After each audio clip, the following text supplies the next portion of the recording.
우리를 구원했으니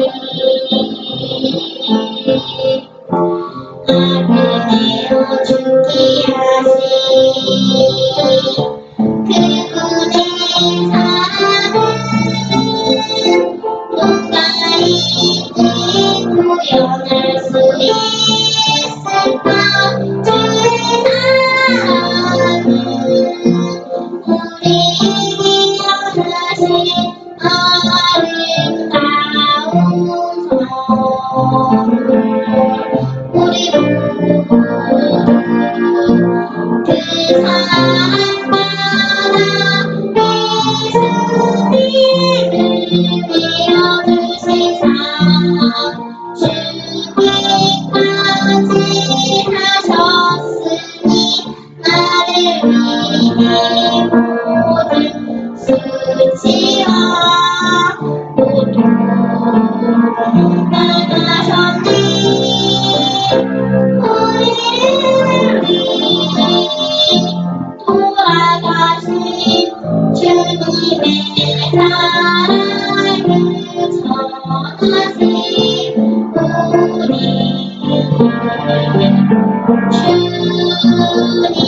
주님의 사랑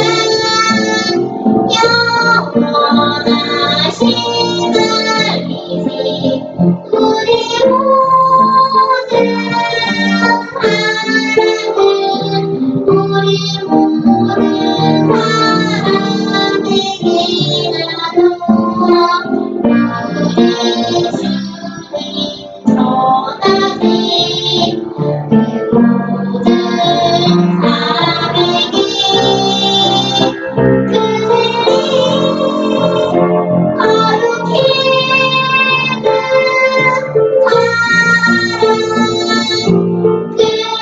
크신 우리 주 예수님 죽기까지 되어주셔서 우리 위해 참으신 그분 우리 사랑하겠네.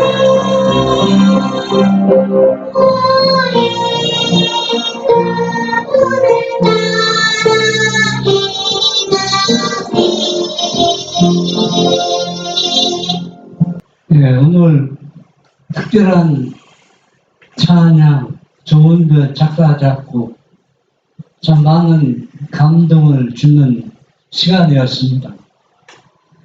예, 오늘은 예수님은 언제부터 하나님의 아들이신가? 예, 사람들, 특별히 재림 교인들은 셋째 천사의 기도와 이 내용이 핵심인 걸 사람들이 이해하기가 쉽지는 않습니다. 이걸 바르게 이해하고 이 말씀을 순종하는 사람들은 결국 어디에 들어가면 하늘에 들어가고 예수님의 재림을 준비하는 재림을 맞이할 수가 있습니다. 그리고 안식일이 개장점이 될 때 하나님의 아들을 믿는 그 믿음이 창조주를 경배하고 짐승의 표를 받지 않는다는 겁니다.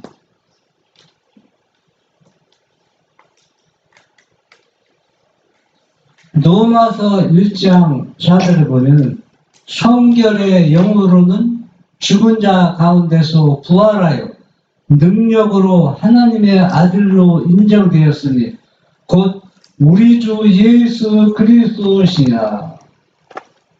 이 말씀을 너무 사람들이 왜곡해서 설명하고 있습니다. 저는 이 말씀을 살펴볼 때 하나님께서 딱 빛을 주더라고요. 어떤 빛을 주느냐 하면은 이거는 부활한 후 하나님의 아들로 인정되었다는 그 내용이 아니라 예수님이 속죄제물로 돌아가시기 전에는 하나님의 아들이었지만 완전한 하나님의 아들이 아니라는 얘기입니다.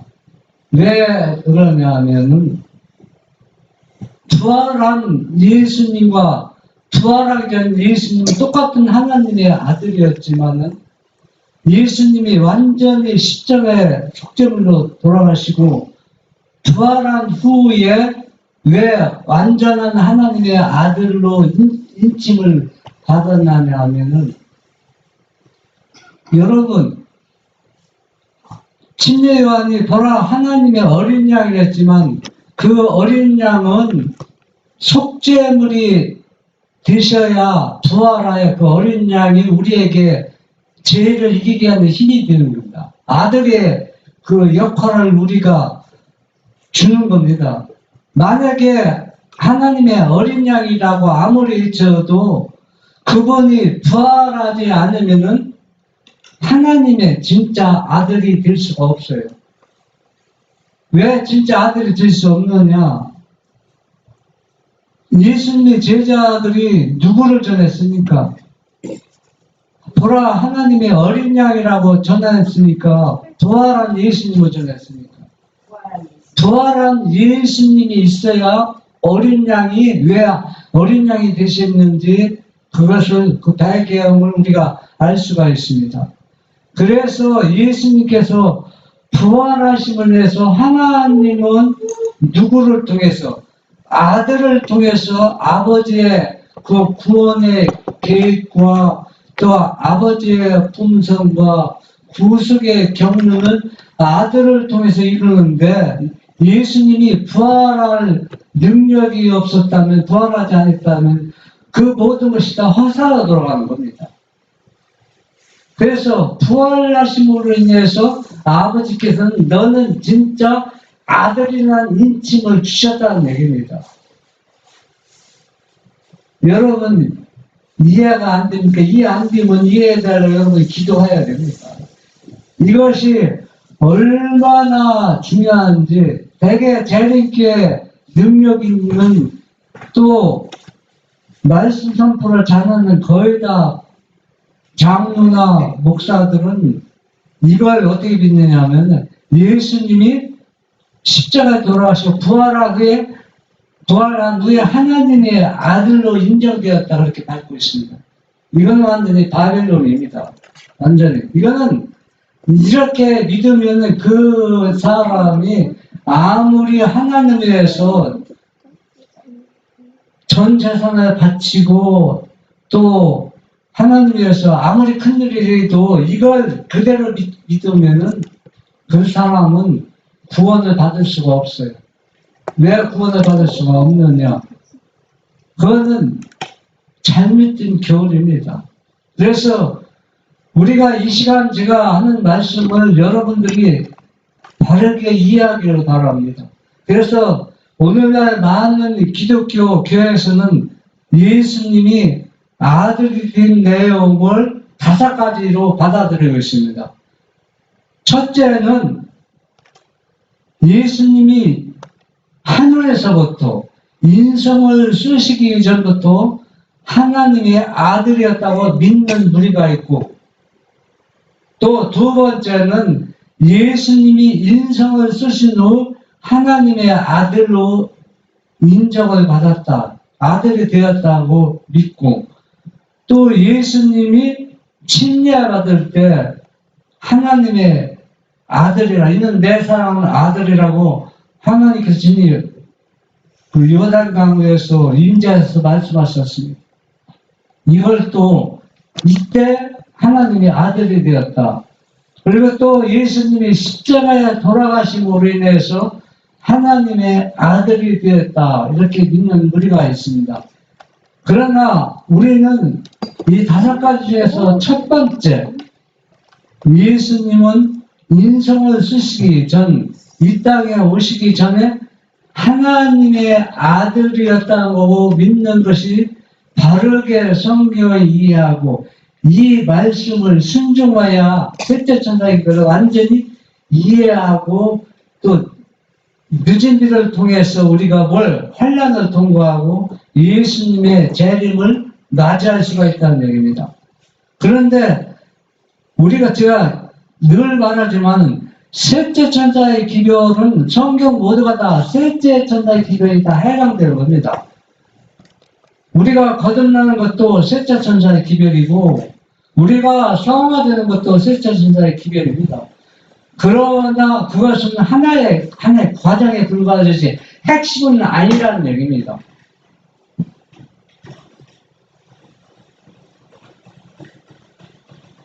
에베소서 1장 20절 능력이 그리스도 안에서 역사하사 죽은 자들 가운데서 다시 살리시고 하늘에서 자기의 오른편에 앉히사.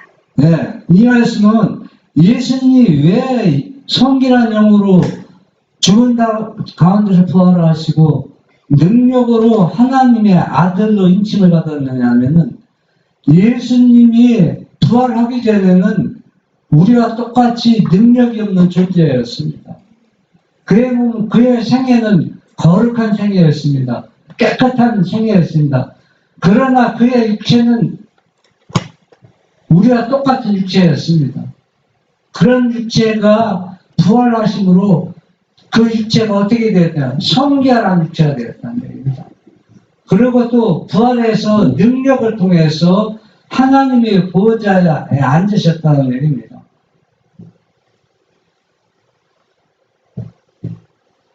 고린도후서 13장 4절 그리스도께서 약하심으로 십자가에 못 박히셨으나 오직 하나님의 능력으로 살으셨으니 우리도 저희 안에서 약하나 너희를 향하여 하나님의 능력으로 저와 함께 살리라.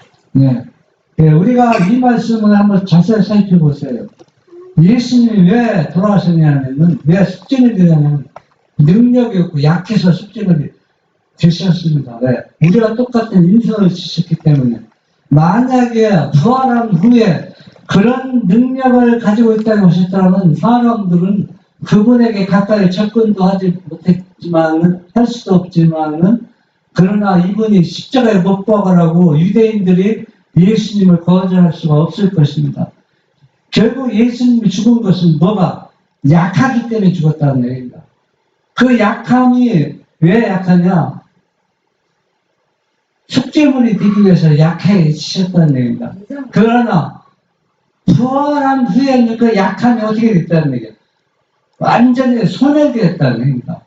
이제는 능력으로 이제 여러분 만약에 예수님이 지금도 우리와 똑같은 인성으로 우리 중보하고 있다면 이건 진짜 하나님의 아들이 아니에요. 왜? 성경하고 너무 앞뒤가 안 맞아요. 이 말은 바로 뭐냐면 예수님이 부활함으로 하나님의 능력으로 살았으니까 그 안에서 뭐가 없어진 거예요? 약함이 없어져서 예수님이 십자가에 돌아가신 인성 예수님과 부활한 예수님 인성을 완전히 다르다는 얘기입니다. 이제는 십자가 전에는 능력이 없어 약해졌지만 부활한 데에는 능력의 하나님의 아들이 되었다는 얘기입니다. 그걸 지금 얘기해주고 말해주고 있는 것입니다. 사도행전 10장 39절 하나님이 나사렛 예수에게 성령과 능력을 기름 붓듯 하셨음에 저가 두루 다니시며 착한 일을 행하시고 마귀에게 눌린 모든 자를 고치셨으니 이는 하나님이 함께 하셨습니다. 예. 예수님의 십자가에 돌아가시기 전, 부활하기 전에는 아버지께서 아들에게 성령과 능력으로 기름부터 주셨지만은 그래서 돌아다니며 착한 일하고 하늘에 그 아버지의 뜻을 선포했지만 부활한 예수님은 자신이 이제는 누가 되는 겁니까? 능력자가 되었습니다. 누구죠? 아버지처럼. 여러분 성경을 보면은 예수님이 십자가에 돌아가기 전에는 사단이 예수님에게 접근했습니다. 또 예수님을 시험해 봤고 예수님을 죄를 지켜 여러 가지 유혹했습니다. 그러나 예수님이 부활한 후에는 사단이 예수님에게 접근할 수가 없어요. 왜 접근할 수가 없냐? 아버지와 똑같은 뭐가 되었기 때문에 능력으로 아들이 되었다는 얘기입니다. 이게 진짜 하나님의 아들의 본 모습을 다시 부활 후에 찾았다는 얘기입니다. 그걸 지금 말해주고 있는데 이때 하나님의 아들이 되었다는 얘기가 아니라는 얘기입니다. 사도행전 13장 33절 곧 하나님이 예수를 일으키사 우리 자녀들에게 이 약속을 이루게 하셨다 함이라. 시편 둘째 편에 기록한 바와 같이 너는 내 아들이라 오늘 너를 낳았다 하셨고. 네, 시편 2편 7편에 나온 말씀인데 다윗은 예수님께서 본래부터 인성을 쓰시긴 해도 하나님의 아들이었는데 그 아들이 인성을 쓰시고 이 땅에 오셔서 속죄물이 되셔서 부활하셔서 그 예수를 다윗은 믿었다는 얘기입니다. 그래서 이것을 믿는 사람들이 다 너도 누구의 아들이라 하나님의 아들이라 인정을 받는 겁니다. 그러니까 부활한 누굴 믿어야 아들 예수님을 믿는 것. 여러분 그런데 많은 그리스도는 이해를 못하고 있는 거 뭘 이해를 못하고 있냐면 아니 그 예수만 잘 믿으면 되지. 부활한 후 능력 그 예수 믿던 부활하기 전 예수님 믿던 무슨 차이가 있느냐. 같은 존재 같은 하나님 아들인데 그러나 여러분들 큰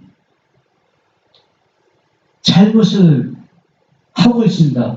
예를 들어서 부활한 후 예수님이 하나님의 아들로 믿는 사람은 십계명을 완전히 파괴하는 겁니다.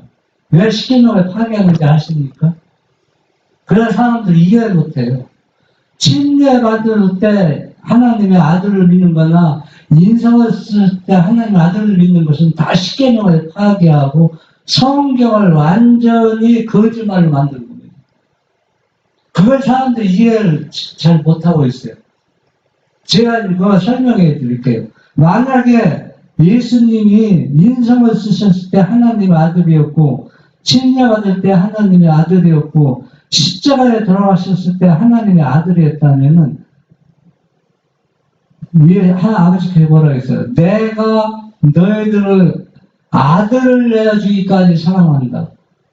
그럼 그 말이 뭐가 됩니까? 완전히 거짓말하고 있잖아. 또 아브라함에게 네 사랑하는 독자 아들도 내게 바쳤다. 나도 내 사랑하는 아들을 바쳤다. 그 거짓말하고 있는 거 아닙니까?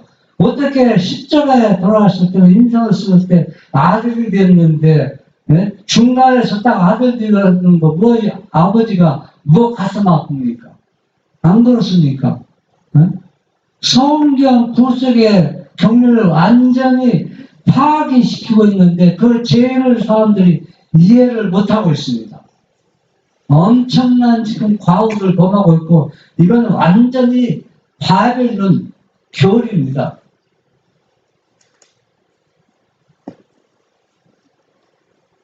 사도행전 13장 34절로 40절 하나님께서 죽은 자 가운데서 저를 일으키사 다시 썩음을 당하지 않게 하실 것을 가르쳐 가라사대 내가 다윗의 거룩하고 미쁜 은사를 너희에게 주리라 하셨으니 그러므로 또 다른 편에 일렀으되 주의 거룩한 자로 썩음을 당하지 않게 하시리라 하셨느니라.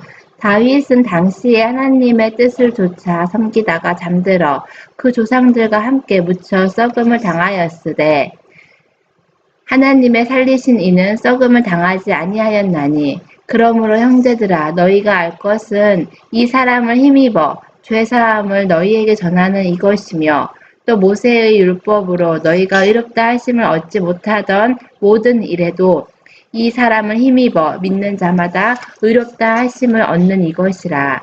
그런즉 너희는 선지자들로 말씀하신 것이 너희에게 미칠까 삼가라. 네. 이 말씀 내용을 보면은 그 구약 시대의 선지자나 다윗의 믿음이 얼마나 참된 믿음이면 여기서 엿볼 수가 있습니다. 만약에 지금 예수님의 재림을 기다리는 지금 마지막 시대에 살고 있는 마지막 교회라고 자꾸 하는 하나님의 자녀들은 만약에 2000년 전에 유대 땅의 인성으로 예수님 오셨을 때 나도 그 당시에 태어났더라면 나도 예수님을 십자가에 못 박으라고 예치는 무리 중에 우리가 포함될 것이라고 엘렌지의 선지자는 우리에게 경고해주고 있습니다. 그런데 이 당시는 예수님이 인성을 쓰신 거 구약시대는 아무도 본 사람이 없습니다. 그것도 십자가에 달려 돌아가시고 부활한 것을 본 사람 아무도 없습니다. 그러나 다윗과 선지자들은 계시를 통해서 보았고 부활한 그 예수님 썩을 것을 썩지 아니함으로 힘입니다. 의롭다 하심을 얻은 이것을 믿음으로 믿고 받아들였다는 얘기입니다. 구약시대 선지자들은 다윗도 부활한 예수님을 하나님의 아들로 받아들였는데 오늘날 마지막 시대에 셋째 천사의 기별로 잡는다는 마지막 교회에서는 이걸 부정하고 부인하고 있습니다. 엄청난 지금 과오를 범하고 있는 것을 모르고 있습니다. 시대의 소망 599 너희가 주의 인자하심을 맛보았으며 그리하라. 사람에게는 버림바가 되었으나 하나님께는 택하심을 입은 보배로운 산돌이신 예수에게 나아와 너희도 산돌같이 신령한 집으로 세워지고 예수 그리스도로 말미암아 하나님께서 기쁘게 받으실 신령한 제사를 드릴 거룩한 제사장이 될지니라. 경에 기록하였으되 보라 내가 택한 보배롭고 요긴한 모퉁이 돌을 시온에 두노니 저를 믿는 자는 부끄러움을 당치 아니하리라 하였으니 그러므로 믿는 너희에게는 보배이나 믿지 아니하는 자에게는 건축자들의 버린 그 돌이 모퉁이의 머릿돌이 되고 또한 부딪히는 돌과 거치는 반석이 되었도다. 네, 이 말씀의 배경은 바로 뭐냐? 예수님이 왜 하나님의 아들로 부활한 예수님을 아들로 인칭을 받았냐는 그 배경을 지금 설명해 주는데 예수님이 유대 땅에 오셨을 때 뭐라 했습니까? 산, 돌, 또 건축자의 가장 중요한 역할을 하는 모퉁이 돌이 되었는데 이 모퉁이 돌을 시온에 두었는데 이를 믿는 사람은 부끄러움을 당치 않는데 믿지 아니함으로 건축자들이 버림받은 돌이 되어서 부딪히는 돌이 되었습니다. 거치는 돌이 되었다는 얘기입니다. 믿는 자에게 그리스도께서 견고한 기초돌이 되신다. 그들은 반석에 떨어져서 깨어진다. 그리스도께 대한 복종과 그분께 대한 믿음이 이곳에 나타나 있다. 반석에 떨어져 깨어지는 것은 우리의 독선을 버리고 어린아이와 같이 겸손하게 그리스도께 나아가 우리의 죄를 자복하고 그분의 용서하시는 사랑을 믿는 것이다. 그리고 우리가 우리의 기초이신 그리스도 위에 집을 짓는 일은 역시 믿음과 순종으로 말미암는 것이다. 마태복음 16장에 보면 베드로가 고백한 신앙의 기초, 그렇죠? 당신은 살아계신 하나님의 아들이라고 이 도로에 이 터 위에 뭘 세우겠다? 교회를 세우겠다 했습니다. 견고한 기초들은 바로 뭐냐? 예수님을 영원전부터 영원까지 하나님의 아들로 받아들이는 것이 산 돌을 우리 마음에 받아들이고 이것이 반석이 되는 겁니다. 이 반석에 우리의 모든 것이 다 떨어져서 산산조각이 나야 됩니다. 자아도 우리의 욕심도 이기심도. 그런데 이 살아계신 이 산도를 부활한 후에 하나님의 아들이 되었다고 믿는 사람, 예수님이 인성을 쓰심으로 아들이 되었다고 믿는 사람들, 이런 사람들은 기초돌이 잘못 넣어졌습니다. 그렇기 때문에 그들이 예수님 때문에 아무리 울고 눈물 흘려도 안 통합니다. 하나님께서, 아버지께서는 나는 너를 모른다는 겁니다. 왜냐하면 셋째 천사의 기별을 우리의 운명을 좌우하는 기별이라 했습니다. 왜 운명을 좌우하냐면 바르게 이해하는 사람만 예수님의 재림을 맞이할 수 있고 바르게 이해하지 못하는 사람들은 다 나는 너를 모르겠다고 선언할 것입니다.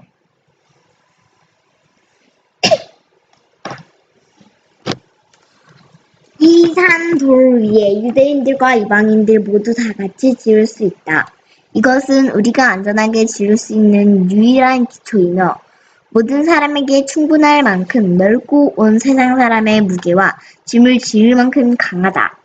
산 돌이신 그리스도와 합하여 이 반석 위에 집을 짓는 모든 사람들은 산돌이 된다. 네, 우리가 반석에 집을 짓는 자, 모래에 집을 짓는 자, 우리 잘 알죠. 그리고 또 세례의 기도와 또 바리새인 기도가 세례나 반석에 집을 짓는 사람들은 모퉁이 또는 예수님을 합하고 이 산돌을 우리 마음속에 집을 짓는 것입니다. 이렇게 집을 짓는 사람들은 안전하지만 이걸 받아들이지 않는 사람들은 아무리 모양이 아름답게 건축된 집이지만은 모양은 아름답지만 곧 무너져 버릴 것입니다.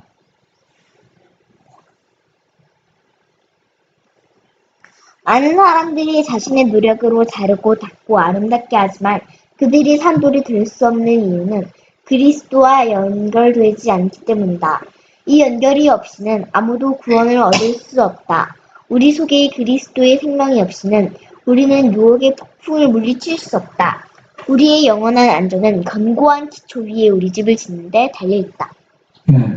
내가 가끔 하는 얘기는 우리 가족들에게는 누가 하나님의 말씀에 살아있고 참 능력을 행사해서 참 우리가 하지 못하는 놀라운 일을 합니다. 그러나 나는 가끔 가족들에게 합니다. 두고 보라고. 두고 보면 그가 진리를 가져서 하나님의 능력을 행하는지 시간이 보면 알 수 있을 거라고. 그러나 시간이 지나면 다 구분이 됩니다. 이 얘기는 무슨 얘기냐면은 예수님을 하나님의 아들로 영원절부터 하나님의 아들로 받아들이는 이 기초돌, 이 모퉁이돌을, 이 산돌을 연결시키지 않으면은 그 모든 것들은 다 구원과 상관이 없이 된다는 얘기입니다. 왜 상관이 없이 되느냐? 폭풍이 몰아칠 때 이 산도로에 집을 지어야 안전하지, 이 산도로에 집을 짓지 않는 사람들은 아무리 자기의 노력도 수고와 온 힘을 다해서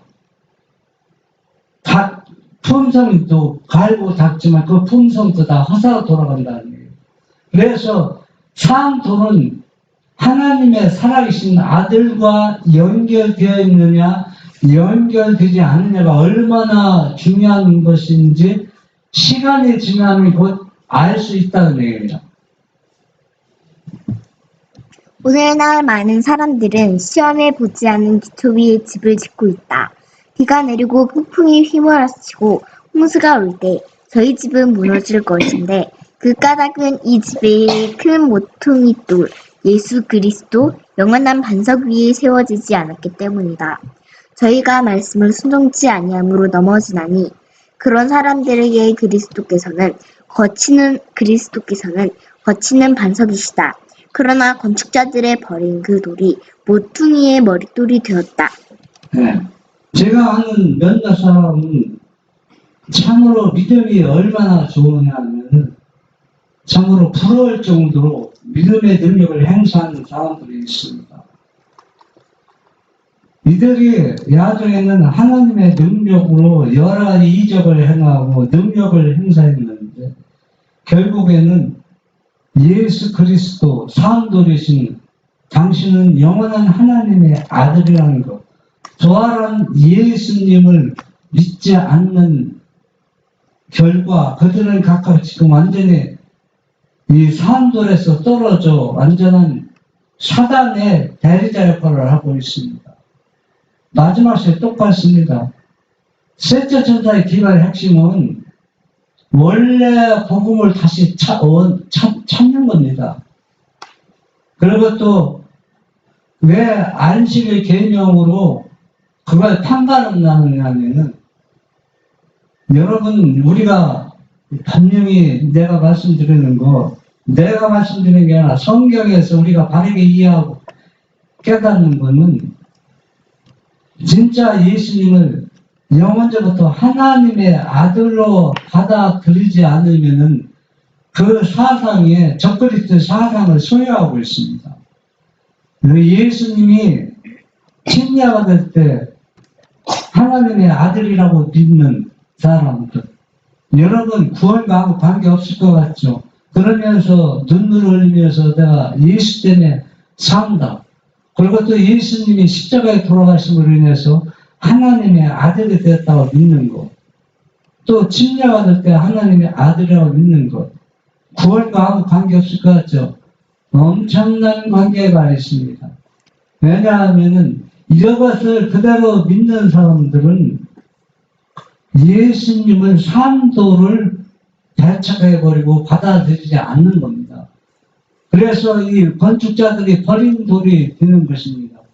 그래서 산돌은 우리가 셋째 천사기를 바르게 이해하는 것은 예수님 당신은 하나님의 아들이라는 걸, 그걸 이 보통의 돌, 산돌을 우리가 순종으로 받아들여야 된다는 얘기입니다. 여러분, 안식의 계명이 관계없는 것 같죠? 그러나 이걸 받아들이지 않는 사람들은 적그리스도의 사상을 가지고 있어요. 적그리스도의 사상을 가지고 있는 사람들은 안식일의 계절점이 될 때 이 셋째 천사의 기별을 바르게 이해하지 못하고 순종하지 못함으로써 결국은 일요일날 예배 드리고 일요일날 사단을 경배하러 간다는 얘기입니다. 결국은 누구를 배반하느냐?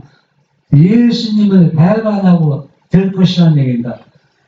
이거 이해가 안 되는 얘기죠. 그러나 우리가 셋째 천사기를 바르게 이해하면 이거 이해가 되는 얘기입니다. 버림받은 돌처럼 그분의 지성 사명의 생애에서 그리스도는 무시와 능욕을 참으셨다. 그분은 멸시를 받아서 사람에게 실어버린 바 되었으며 강고를 많이 겪었으며 질고를 아는 자라. 멸시를 당하였고 우리도 그를 귀히 여기지 아니하였도다.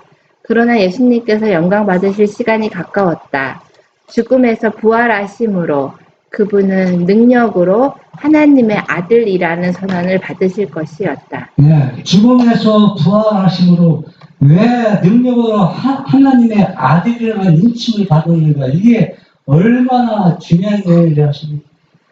만약에 예수님이 부활한 능력으로 유대 땅에 오셨더라면 유대인들이 예수님을 배척합니까? 절대로 배척하지 않습니다.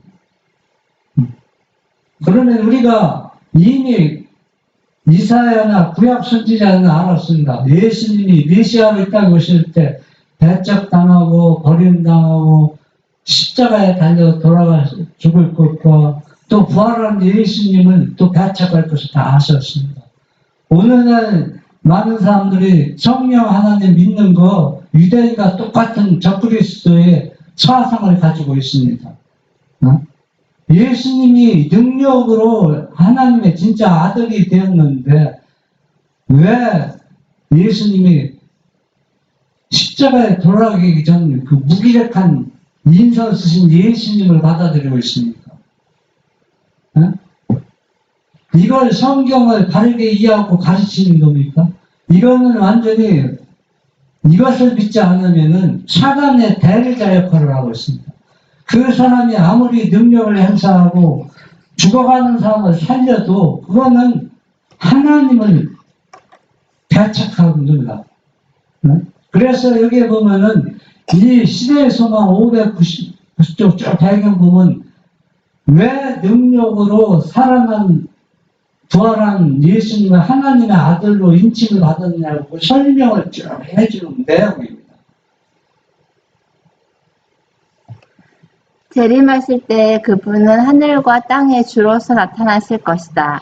지금 그분을 십자가에 못 박으려고 하는 자들이 그분의 위대하심을 깨달을 것이다. 우주 앞에서 이 버림받은 돌은 모퉁이의 머릿돌이 될 것이다. 그리고 이 돌이 사람 위에 떨어지면 저를 가루로 만들어 흩으리라. 그리스도를 거절한 백성들은 저희 도성과 민족이 곧 멸망하는 것을 볼 것이다. 그들의 영광은 깨어져서 바람 앞에 먼지처럼 흩어질 것이다. 네. 여러분, 계속 반복해서 우리에게 지금 경고를 해주고 있습니다. 십자가를 못 박은 하나님의 아들의 그 위대하심을 깨달아야 되는데 깨닫지 못하고 있습니다. 이 돌이 사람에게 떨어지면 재능할 때 이 돌이 사람에게 떨어져서 완전히 박살나죠. 응? 유대 땅과 모든 민족이 멸망한 것처럼 그분의 영광은 깨어져서 사람 바로 언제쯤 흩어질 것입니다.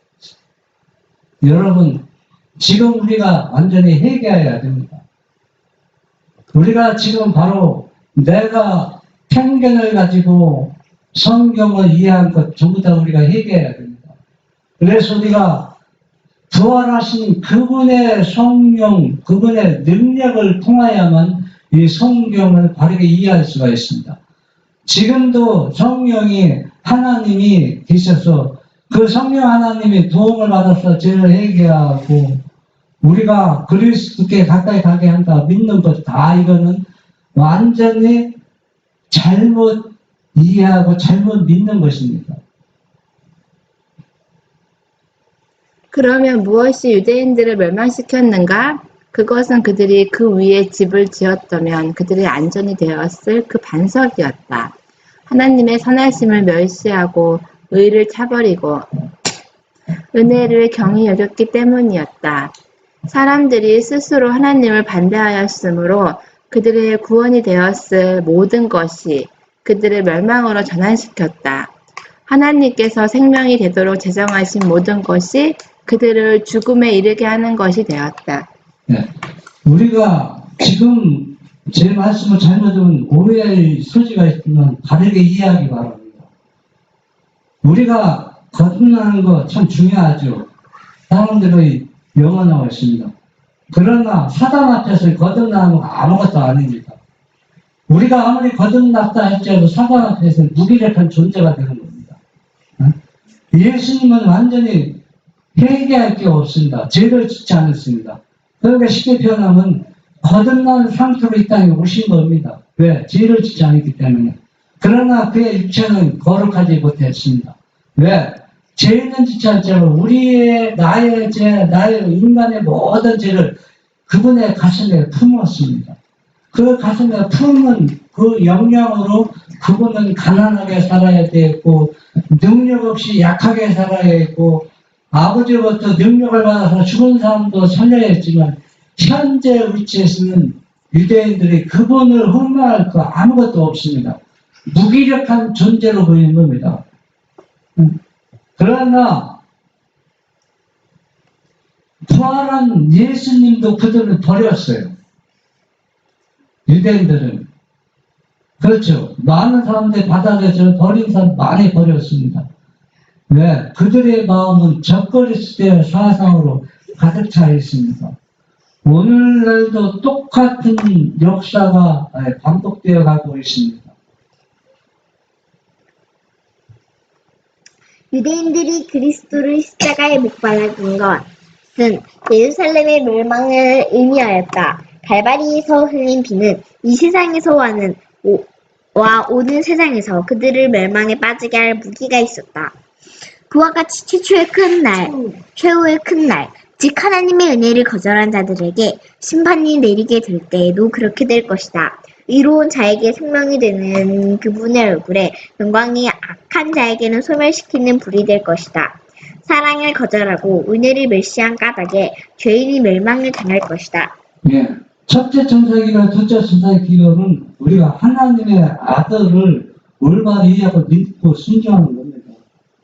그래서 영원한 기별이며 우리가 하늘에 가서도 그 아버지가 아들을 내어준 사랑과 또 아버지의 말씀을 순종한 아들의 그 믿음을 통해서 우리가 죄에서 승리하고 우리가 이것을 믿음으로 받아들인 사람 구원받고 이것을 거절한 사람은 멸망당할 것입니다. 이 역사가 유대인에게 끝난 것이 아니라 오늘날 우리 시대에도 연결되어 있다는 얘기입니다. 여러분, 아들이 아닌 사람은 아들로 인정하는 건 아버지가 희생한 게 하나도 없어요. 뭐 희생했습니까? 한번 생각해 보세요. 우리가 냉정하게 진짜 아들을 내어주는 그 아버지의 심정과 아들이 아닌 사람이 너처럼 능력이 있어서 아들을 인정해 준다. 그러면 아버지가 뭐 희생한 거 뭐였습니까? 뭐 그렇게 가슴이 아픕니까? 그리고 또 똑같은 동력자가 똑같은 세 분의 하나님이 한 존재가 아들이 되었다. 그러면 우리가 이 세상 끝나고 하늘에 가서 똑같은 하나님인데 하나는 아들이라고 부릅니까? 하나는 또 아버지라고 부릅니까? 성경하고 너무 앞뒤가 안 맞아요. 우리가 냉정하게 살펴보면. 그런데 사람은 이것을 다 믿고 있다는 얘기입니다. 여러 가지 예증과 경고를 거듭하심으로 예수께서는 하나님의 아들을 거절하는 유대인들에게 어떤 결과가 이르리라는 것을 보여주셨다. 그분은 이 말씀들로서 당신을 그들의 구주로 받아들이기를 거절하는 각 시대의 모든 사람에게 말씀하고 계셨다. 네, 지금 시대에서만 봐 성경 보면 이야기는 간단해요. 예수 그리스도 하나님의 아들로 거절하는 그 유대인들, 그 결과가 엄청난 심판을 받았습니다. 이와 같이 아들 구주로 받아들이기 거절하는 각 시대의 모든 사람에게도 이러한 심판을 받을 수밖에 없다는 얘기입니다. 누가복음 1장 31절로 32절. 보라, 네가 수태하여 아들을 낳으리니 그 이름을 예수라 하라. 저가 큰 자가 되고 지극히 높으신 이의 아들이라 일컬을 것이요 주 하나님께서 그 조상 다윗의 위를 저에게 주시리니. 네. 이 얘기는 다 많은 사람들이 이걸 또 믿고 있어요. 바르게 이해하지 못하고 왜곡하고 있습니다. 예수님이 인성으로 이 땅에 오셨을 때 아들이라는 일컬음을 얻을 것이다. 주 하나님께서 그 조상 다윗에게 위를 저에게 주셨습니다. 그러나 다윗을 이렇게 받아들이지 않았습니다. 그런데 오늘날 많은 사람들은 예수님이 인성을 취하심으로 누구로 아들로 일컬음을 받았다 했습니다. 이것도 완전히 성경을 왜곡하고 잘못 이해하고 있습니다. 이거는 완전히 적그리스도 사상을 가진 사람들입니다. 이 1기별 226. 이 세상의 기초가 놓이기 이전에 하나님의 독생자이신 그리스도께서는 아담이 범죄하는 경우 인류의 구속자가 되시기로 친히 서약하셨다. 아담이 타락하게 되자 세상이 있기 이전부터 하늘 아버지의 영광의 참여자이셨던 주님께서는 당신의 왕의 제복과 왕관을 벗어놓으시고 베들레헴의 갓난 아기가 되셔서 아담이 걸려 넘어진 땅을 밟으시기 위하여 높으신 권자에서 내려오셔서 타락한 인류를 구속하여야 하셨다. 네, 문장을 우리가 앞뒤를 잘 살펴봐야 돼요. 여기 우리가 보면은 이 세상 기초가 놓이기 전에 하나님의 독생이자 아들이었다 했습니다. 그러니까 이 지구가 뭐 받기 전에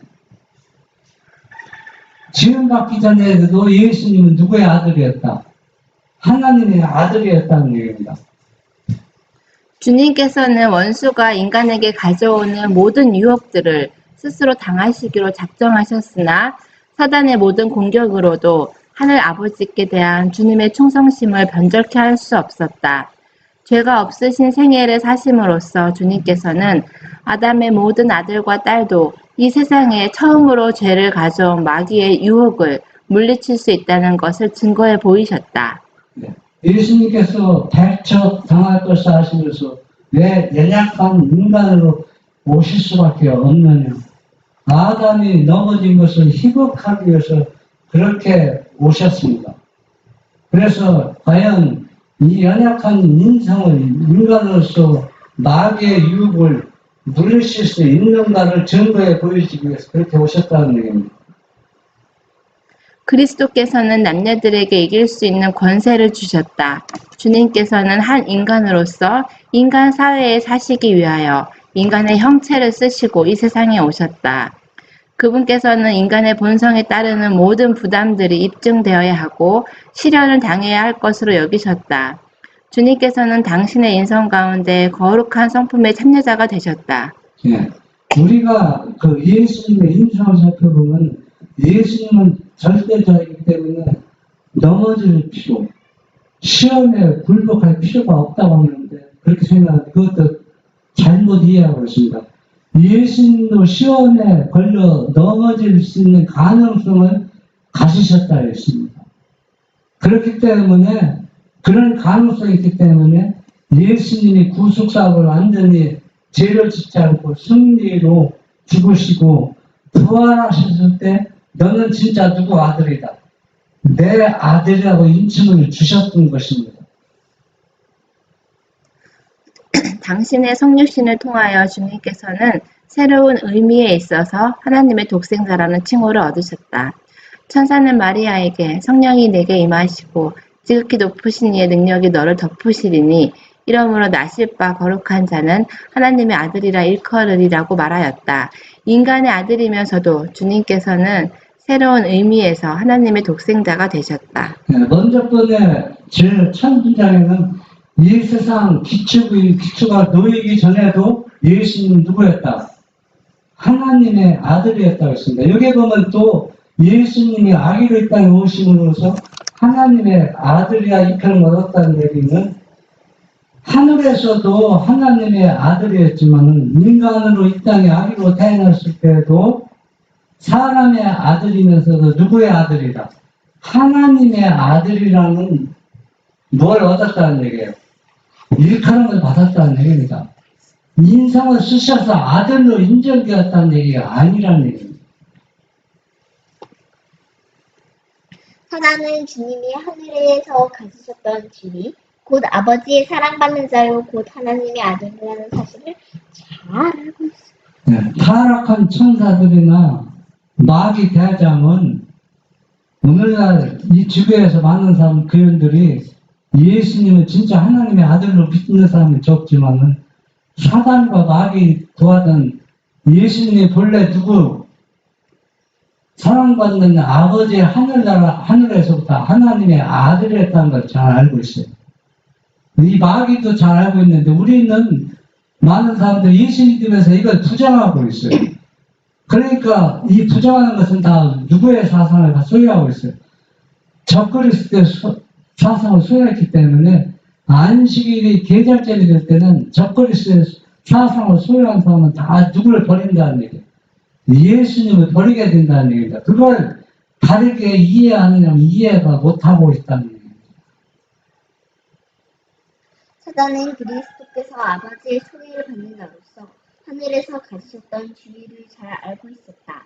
하나님의 아들이 사람으로서 이 세상에 오신다는 사실은 그를 논란과 염려로 가득 채웠다. 그는 이 큰 희생에 신비를 측량할 수 없었다. 지금 마귀가 반기를 든 건 뭡니까? 처음에 반기를 들기 전에는 우리에게는 계명이 필요 없습니다. 우리는 다른 우주인들과 달라서 우리의 품성이 하나님과 당신과 거의 똑같기 때문에 죄를 범할 존재가 아닙니다. 그래서 우리에게는 율법이 필요 없다고 선언했습니다. 그리고 또 죄를 범하면 또 반대로 바뀌었죠. 이 율법은 지킬 수가 없습니다. 이거는 불가능합니다. 네? 마귀가 그렇게 이야기했죠. 그런데 여기 보면은 이 마귀도 예수님이 하나님의 사랑받는 아들이라는 걸 너무나 잘 알고 있어요. 그래서 이 사랑받는 아들을 무기력한 악이 하나님의 아들을 이 땅에 보내는 거, 이 사랑의 마귀가 얼마나 큰 희생인가, 얼마나 놀라운 사랑인가 알면서도 그들은 이 죄를 회개하지 않았다는 거예요. 그래서 이 사상을 가진 사람들은 다 적그리스도의 편에 서는 겁니다.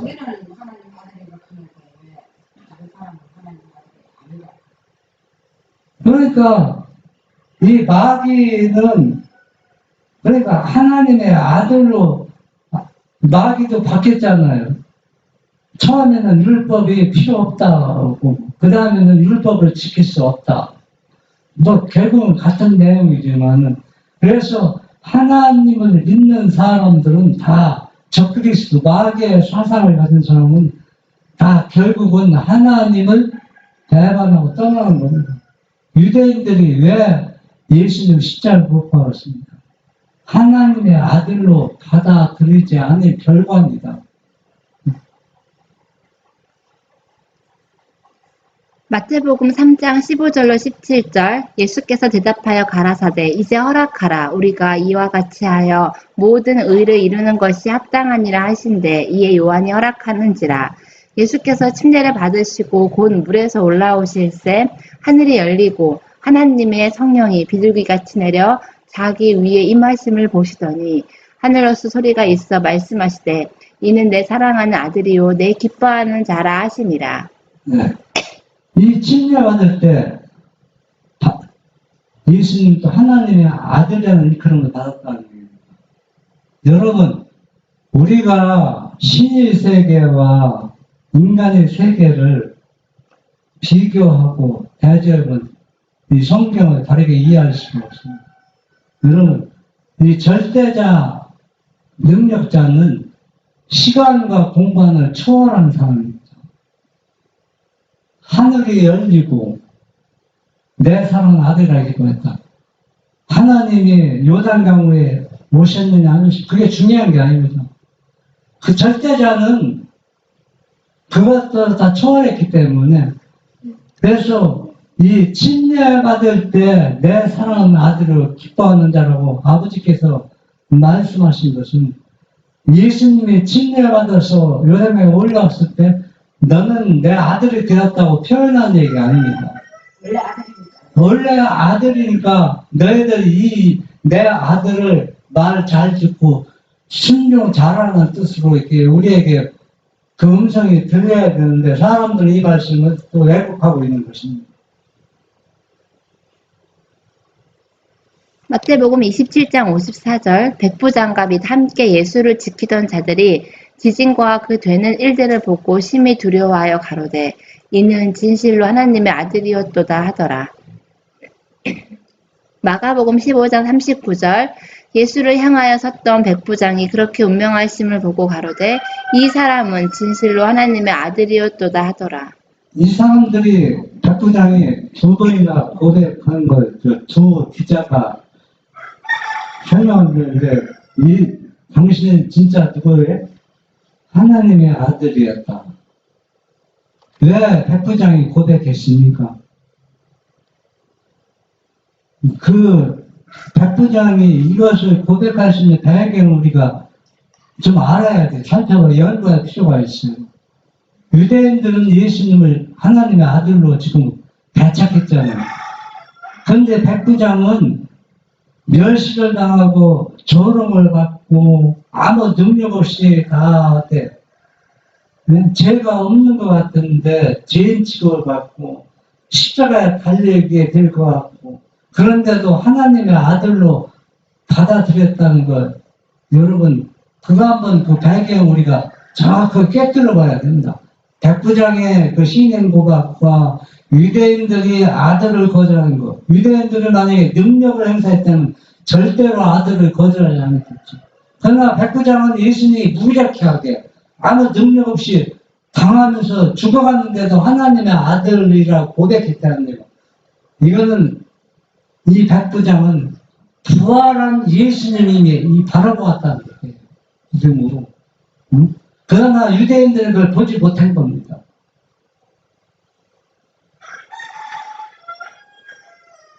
다 가로되 그러면 네가 하나님의 아들이냐 대답하시되 너희 말과 같이 내가 그니라. 저희가 가로되 어찌 더 증거를 요구하리요 우리가 친히 그 입에서 들었노라 하더라. 네, 예수님이 지금 신문하고 있죠. 여기에는 내노라는 장로들, 제사장들, 대제사장들, 바리새인들이 조롱하고 있습니다. 네가 진짜 하나님의 아들이냐? 그러니까 예수님이 맞다, 네 말이 맞다.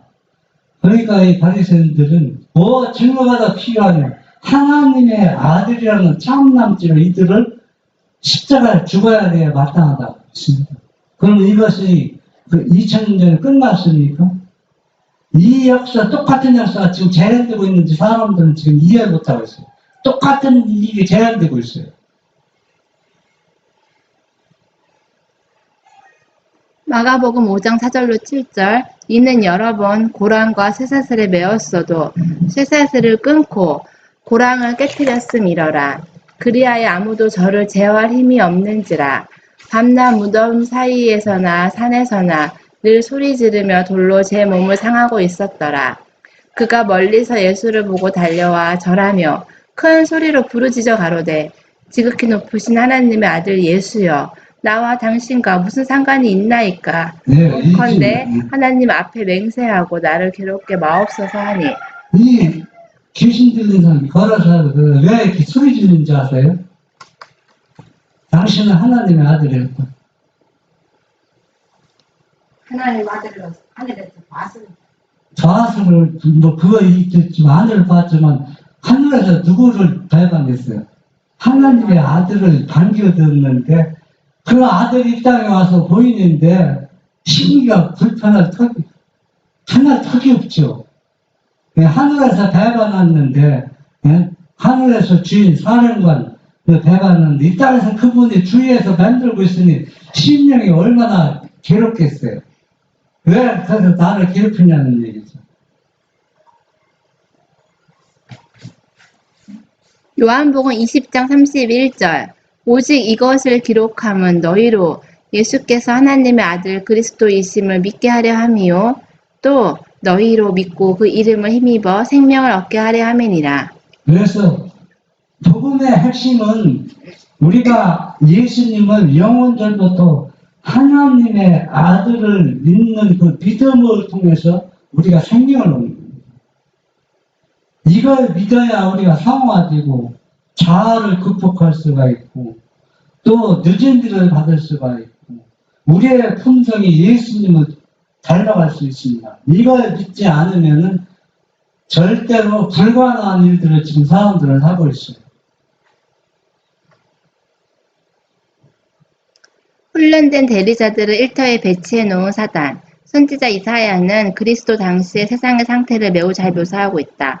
백성들은 여호와를 배반하고 인정치 아니하며 우리 하나님을 좇는 데서 돌이키는 것으로 드러났다고 그는 말한다. 네. 사단의 대리자들이 교묘하게 교회마다 각 개인에게 배치해서 여호와께 반기를 줍니다. 또 사람들은 예수님을 발전하게 하는 것입니다. 그리스도의 초림 직전의 세상 형편은 그의 재림 직전의 세상 형편을 생생하게 그려준다. 꼭 같은 죄악이 존재할 것이요 사단은 인간의 마음에 그때와 꼭 같은 기만적 능력으로 역사할 것이다. 그는 자신의 훈련을 받은 대리자들을 일터에 배치해놓고 그들을 움직여서 밀도 높은 활동을 전개하고 있다. 네. 예수님의 초림 직전에 인간의 마음은 똑같은 기만의 능력으로 역사한다 해서 그리고 또 여기 보면 똑같은 제약이 제한될 것이라 했죠. 똑같은 제약이 뭡니까? 예수님의 하나님의 아들을 부정하는 겁니다. 예수님 초림 직전에 그 제약이 완전히 뭐였죠? 그런데 마지막 재림 직전에도 이 똑같은 죄가 제한될 것이라는 얘기입니다. 얼마나 기가 막히게 지금 맞죠? 예언이 성취되고 있으니까. 응? 그래도 이 말씀을 보면서도 제가 그 장학대 교수가 써놓은 책을 성경도 보니까 사단도 하나님의 당신은 살아계신 하나님의 아들이라고 그 내용을 써있는 얘기하면서도 그걸 이해 못하더라고. 그래서 사랑의 기자 요한은 뭐라 했어요? 아버지와 아들을 거절하는 것은 부인하는 것은 적그리스도요. 완전히 부조와 선지자에 보면 뭐라 소리예요? 강신수라 했습니다. 그 내용을 봐도 이해가 안 되는 겁니다. 어? 완전히 사단의 기만적 능력으로 훈련받은 대리자들 우리 개인에게 교회마다 다 배치해서 다 얼마나 밀도 있게 우리를 활동하고 속이는지 사람들은 다 이게 속아 넘어지고 있다는 얘기입니다. 그는 생명의 왕자를 대항하고 하나님의 율법을 뒤엎어버리기 위한 마지막 대쟁투에 종사하도록 하기 위하여 인간 대린자들로 구성된 그의 군대를 확보하고 있다.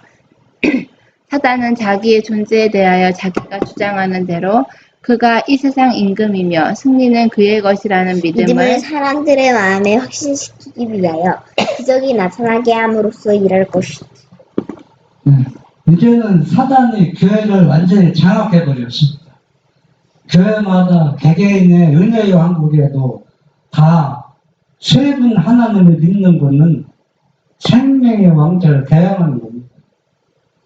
그렇기 때문에 이들에게는 다른 시험을 줄 필요가 없어요. 자동적으로 여기에서 회개하게 하고 이 바벨론에서 나오자는 멸망당합니다. 그래서 셋째 천사의 기별을 통해 이들을 재림교회로 먼저 불러내는 겁니다. 불러내면서 동시에 개신교들에게 이 셋째 천사의 기별을 해서 안식의 계명을 자세히 설명해주고 이 계명이 무엇인지 왜 우리를 구원해주는 기별이고 셋째 천사의 기별인지를 설명해 주는 겁니다. 그런데 지금 셋째 천사의 기별을 선포하기 전에 이미 사단이 다 장악했습니다. 그래서 하나님께서는 어떤 방법으로 어떤 능력으로 셋째 천사의 기별을 일치할지 저는 관심 있게 주목되고 있습니다. 그래서 우리가 셋째 천사의 기별이 일치해지는 그 소리가 들릴 때 우리는 그 무리와 마음을 합하여 합한 자가 되어야 됩니다.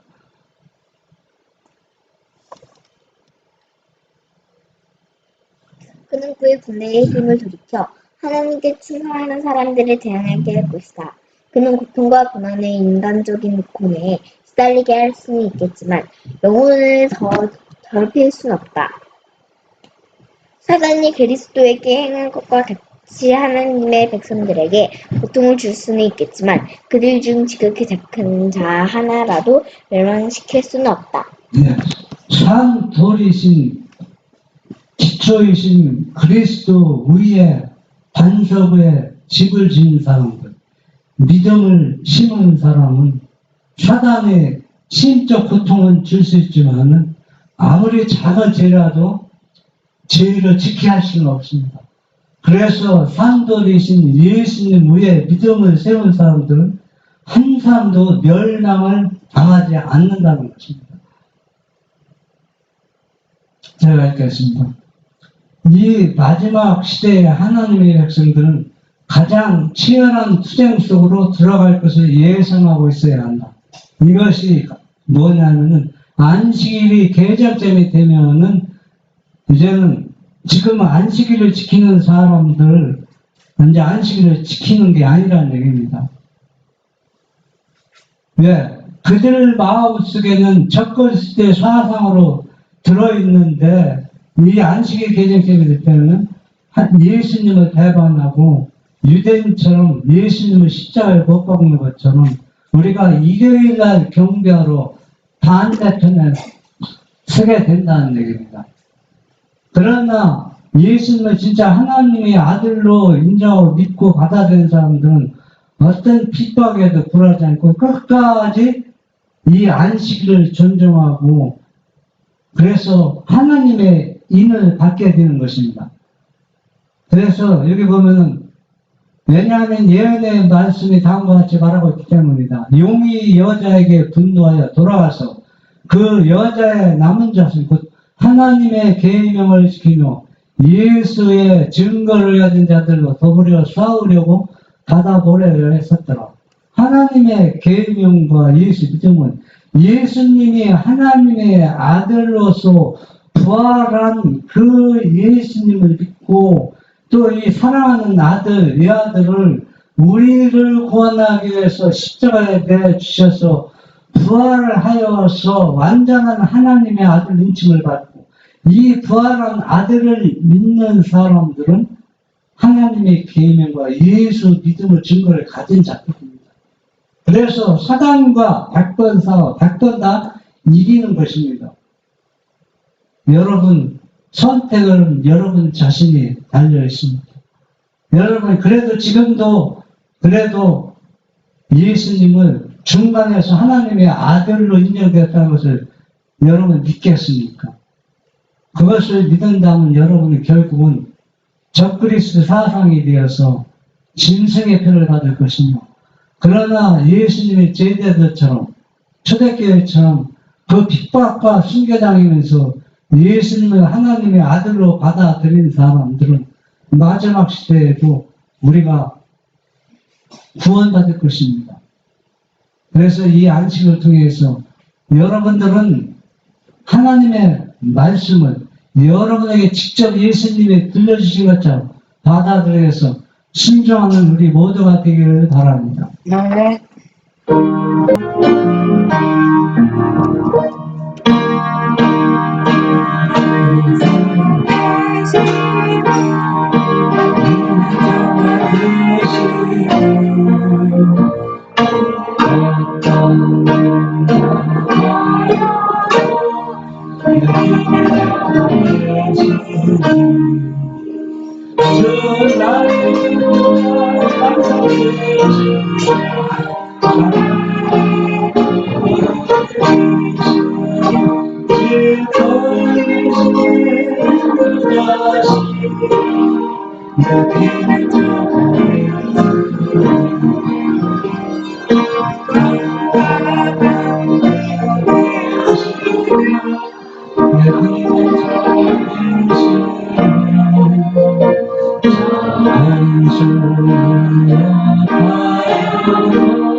주